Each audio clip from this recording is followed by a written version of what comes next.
अस्सलामुअलैकुम। कड़वी हकीकत टीवी के मोअज़्ज़िज़ दोस्तों, अगर आप चैनल पर नए हैं तो चैनल को लाइक और सब्सक्राइब करें ताकि आने वाले नए नोटिफिकेशन आपको बर वक्त मिल सके। शुक्रिया। बंटी, जवेद इकबाल सिद्दीकी फैसी और तोबा बहुत खुश थे क्योंकि आज उनके बाबा मंडी से कुर्बानी का जानवर लाने वाले थे। दोनों बच्चे तैयार होकर अपने बाबा जान के साथ जानवरों की मंडी में पहुंच गए। मंडी में एक से एक खूबसूरत गाय, बैल, बछड़े, बकरे, दुम्बे, भैंसे और ऊँट फरोख्त के लिए लाए गए थे। ये एक आरसी मंडी थी जो शहर से दूर लगाई थी। दोनों बच्चे अपने बाबा के साथ जानवरों को देखते हुए जा रहे थे कि एक गाय को देखकर तोबा रुक गई।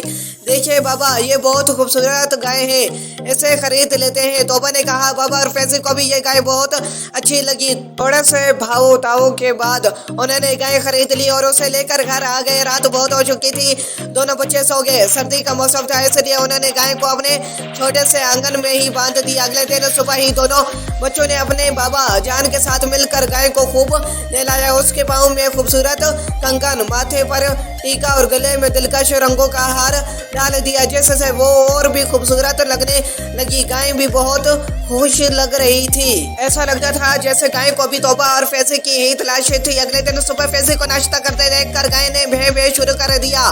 उसने जल्दी से अपना पराठा उसके मुंह के करीब कर दिया, जिसे वो मजे लेकर खा गई। ऐसे लगा जैसे गाय ऐसे ही मुर्गन पराठों की आदी थी। दोनों बच्चे गाय की खिदमत करने में लग गए थे। जब भी वो गाय के पास जाते वो उनके हाथ चाटने लग जाती, जिससे बच्चे और भी खुश होते। तोबा से तो उसका प्यार देखने वाला था। वो हर वक्त तोबा को देखती रहती थी। जब भी तोबा कोई चीज़ खिलाने के लिए उसके करीब जाती, गाय तो जैसे गहरी सोच में गुम हो जाती। बेटा जल्दी करो, गाय आ गई है, उसको बांधो। अम्मा ने बिल्लू से कहा।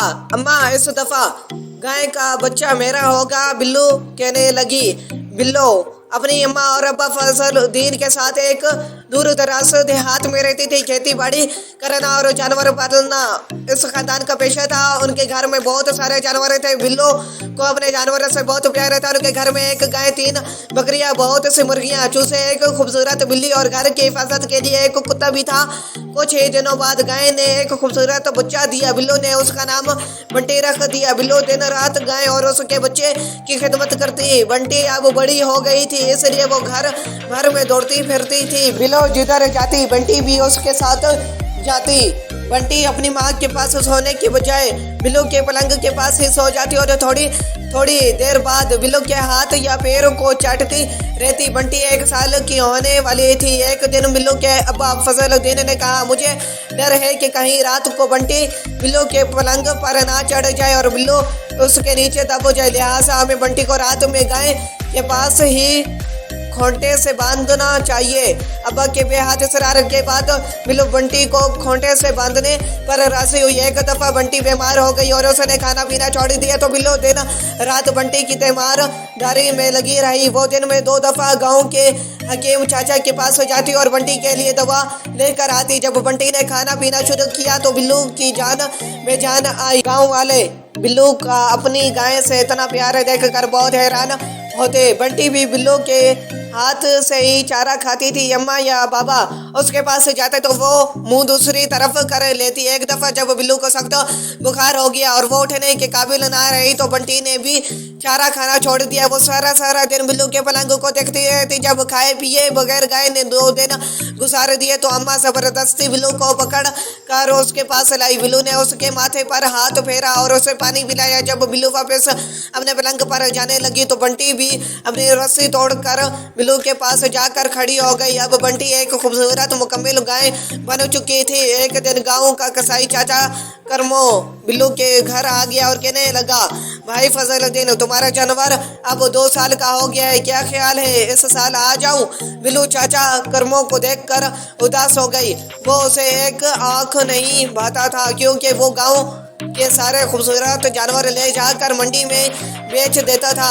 इस ईद पर उसकी नजर बंटी पर थी। क्या बात है बेटी, तुम कुछ परेशान लग रही हो? अम्मा, मैं बंटी को नहीं बेचने दूंगी, मैंने उसे बहुत प्यार से पाला है, ये मेरी दोस्त है, मैं उसके बगैर नहीं रह सकती। बिल्लू रोने लगी। बिल्लू को रोते देखकर अम्मा उसके करीब आई और उसे अपने गले लगा लिया और कहने लगी, देखो बेटी, हम गरीब लोग हैं और जानवर पालते हैं, फिर उनको बेचकर हमें जो पैसे मिलते हैं उनसे हम अपनी गुजर बसर करते हैं। ये गाय तुम्हारी है, इसे बेचकर जो पैसे मिलेंगे वो तुम अपने पास रख लेना, कल को तुम्हारे काम आएंगे। फिर एक दिन चाचा कर्म आकर बंटी को ले गया। बिल्लू ने रो रो कर बुरा हाल कर लिया। वो बार बार अम्मा से सवाल करती रही कि अब बंटी कहाँ होगी। चाचा कर्मो उसे कहाँ लेकर जाएगा, शहर वाले उसे कहाँ रखेंगे, शहर में उसे खाने को क्या मिलेगा। उन्हें ही सवालों में गुम रात के पिछले पहर बिल्लू को नींद आ गई। ईद में अभी चंद दिन बाकी थे। मोहल्ले में तरह तरह के जानवरों की गोया-नुमाइश लगी हुई थी। तोबा ने कहा, क्यों ना हम उसका प्यारा सा कोई नाम रख ले। फैसी मीठी गोलियां खाने का शौकीन था जो बंटी खिलाती है। फैसी ने बंटी खाते हुए तोबा से कहा, हम इसका नाम बंटी रख लेते हैं। जैसे ही तोबा ने गाय को बंटी के नाम से पुकारा, गाय ने फौरन पलट कर तोबा को देखा। मम्मा, लगता है इसका नाम बंटी ही है। हाँ बेटा, गाँव देहात में लोग जानवरों को बड़े प्यार से पालते हैं और उनका नाम भी रखते हैं। मामा ने कहा, हम इसको ज़बा नहीं करेंगे, इतनी प्यारी गाय है, हम इसको पाल लेते हैं। बेटा, ये इतना बड़ा जानवर है, हम इसको कहाँ रखेंगे, हमारे घर में जगह ही कहाँ है। मम्मा फैसी को समझाने लगी। रात को देर तक दोनों बच्चे गाय के साथ ही रहते और सुबह होते ही उसके खाने के बंदोबस्त में लग जाते। उनको अपने खाने से ज्यादा बंटी के खाने की फिक्र होती। आज ईद कुर्बान थी। फैसी तैयार होकर अपने पापा के साथ ईद की नमाज पढ़ने चला गया। नमाज पढ़कर जब वो वापस आ रहे थे तो उन्हें रास्ते में कसाई मिल गया जो उनकी गाय ज़िबा करने आ रहा था। कसाई को घर में देखते ही दोनों बच्चों ने केराम मचा दिया। फैसी एक तरफ खड़ा रो रहा था जबकि तोबा ने अपने आप को कमरे में बंद कर लिया था। रो रो कर बच्चे हलकान हो रहे थे। बाबा फैसी को जबकि मामा तोबा को चुप कराने की कोशिश करते रहे। इसी हंगामे में गाय ज़िबा हो गई। बच्चों को उनके मामू अपने साथ बाहर ले गए। बिल्लो बिल्लो जल्दी उठो, आज ईद का दिन है, तुम अब तक सो रही हो। अम्मा की आवाज़ पर बिल्लो आंखें मलती हुई उठ गई। वो सीधी अम्मा के पास आई और रोने लगी। क्या बात है बेटी, आज ईद का दिन है, तुम रो क्यों रही हो? अम्मा, आज रात मैंने ख्वाब में देखा बंटी दो बच्चों के साथ बैठी हुई कुछ खा रही थी। वो बहुत खुश थी। उसके गले में हार और पाँव में खूबसूरत कंगन भी था। अम्मा, लगता है उसको वो जगह पसंद आ गई है। हाँ बेटा, आज बंटी इससे भी अच्छी जगह चली जाएगी।